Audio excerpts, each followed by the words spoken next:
हरे कृष्ण हरे कृष्ण। 7वां अध्याय श्रोताओं द्वारा पालन किए जाने वाले नियम।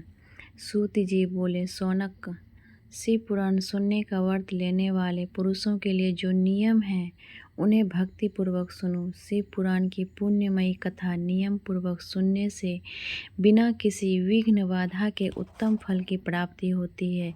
दीक्षा रहित मनुष्य को कथा सुनने का अधिकार नहीं है, अतः पहले वक्ता से दीक्षा ग्रहण करनी चाहिए। नियम पूर्वक कथा सुनने वाले मनुष्य को ब्रह्मचर्य का अच्छी तरह से पालन करना चाहिए। उसे भूमि पर सोना चाहिए, पत्तल में खाना चाहिए तथा कथा समाप्त होने पर ही अन्न ग्रहण करना चाहिए। समर्थ मनुष्य को शुद्ध भाव से शिव पुराण की कथा की समाप्ति तक उपवास रखना चाहिए और एक ही बार भोजन करना चाहिए।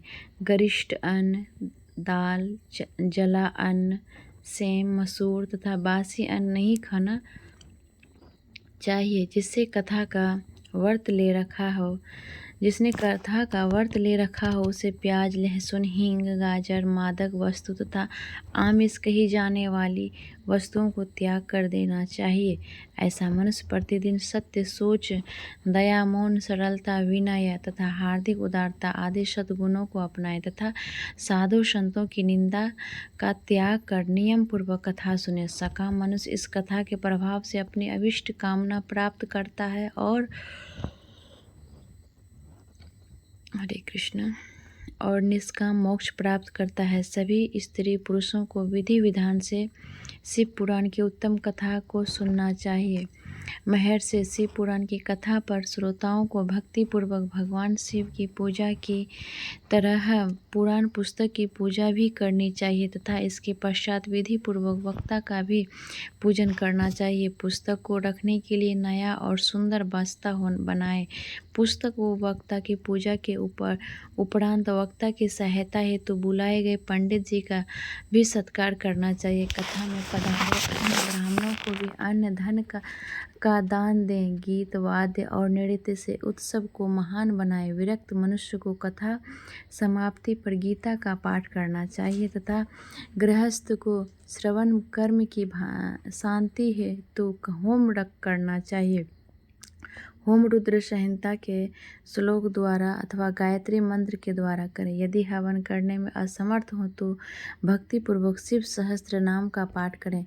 कथा श्रवण संबंधित व्रत की पूर्णता के लिए शहद से बनी खीर का भोजन 11 ब्राह्मणों को कराकर उन्हें दक्षिणा दें।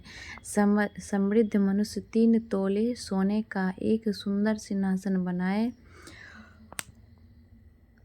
हरे कृष्ण, और उसके ऊपर लिखी अथवा लिखाई हुई शिव पुराण की लिखी पोथी विधि पूर्वक स्थापित करें और तथा दक्षिणा करके दक्षिणा चढ़ाएं। फिर आचार्य का वस्त्र, आभूषण एवं गंध से पूजन करके दक्षिणा सहित वह पुस्तक उन्हें भेंट कर दें। सौनक, इस पुराण के दान के प्रभाव से भगवान शिव का अनुग्रह पाकर मनुष्य भवबंधन से मुक्त हो जाता है। शिव पुराण को विधि पूर्वक संपन्न करने पर यह संपूर्ण फल देता है तथा भोग और मोक्ष प्रदान करता है।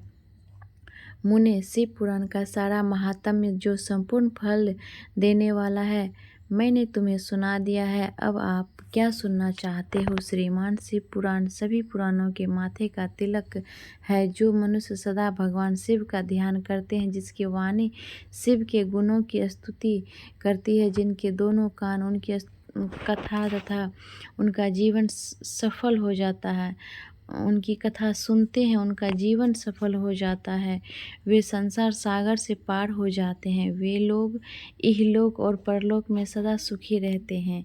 भगवान शिव के सच्चिदानंद स्वरूप का स्पर्श पाकर ही समस्त प्रकार के कष्टों का निवारण हो जाता है। उनकी महिमा जगत के बाहर और भीतर दोनों जगह विद्वान है। उन अनंत आनंद रूप परम शिव की मैं शरण लेती हूँ या लेता हूँ। हरे कृष्ण कृष्ण कृष्ण हरे हरे, हरे राम राम राम हरे हरे। श्रीमन्नारायण नारायण नारायण।